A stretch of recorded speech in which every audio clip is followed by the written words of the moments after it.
So hi team. So cost of living in Russia. So రష్యాలో మనకి personal expenses అవ్వచ్చు. Cost of living ఎంత అవుతుందంటే మన డే టు డే ఎక్స్పెన్సెస్, అంటే ఇంట్లో మనకేమనుకుంటాం, ఇండియాలో నెల ఖర్చులు ఎంత అవుతాయి, లేకపోతే ఎంత అనేది మన అంటే డే టు డే ఎక్స్పెన్సెస్ ఎంత అవుతాయి అనేది ఈ కాస్ట్ ఆఫ్ లివింగ్ అంటే ఇంగ్లీష్లో. సో ఈ కాస్ట్ ఆఫ్ లివింగ్ యావరేజ్గా సార్ మీకు ఇండియాలో ఎంత అవుతుందో రష్యాలో కూడా ఆల్మోస్ట్ ఆల్ ఎంత అవుతుందండి. ఆల్మోస్ట్ ఆల్ కొన్ని ఇండియాలో కొన్ని ఎక్కువ, రష్యాలో కొన్ని తక్కువ.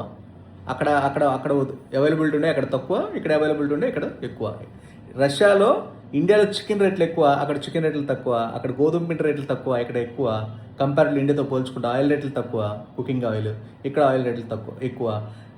ఫ్యూల్ అయినా అవ్వచ్చు, పెట్రోల్ గ్యాస్ ఇవన్నీ కూడా ఇక్కడ ఇండియాలో ఎక్కువ, అక్కడ తక్కువ. సో కొన్ని ఎక్కువ ఉంటాయి, కొన్ని తక్కువ ఉంటాయి. సో ఆన్ యావరేజ్ ఒకసారి మీకు ఓవరాల్గా కాస్ట్ ఆఫ్ లివింగ్ అంటే ఇండియాలో ఎంత అయితే అవుతుందో ఒక ఫ్యామిలీకి, సేమ్ లేదా రష్యాలో కూడా ఎంత అవుతుంది. సింగిల్ పర్సన్కి ఎంత అయితే అవుతుంది ఇక్కడ, సేమ్ రష్యాలో కూడా ఎంత అవుతుంది. ఆల్మోస్ట్ ఒక 10% వేరియేషన్ తోటి.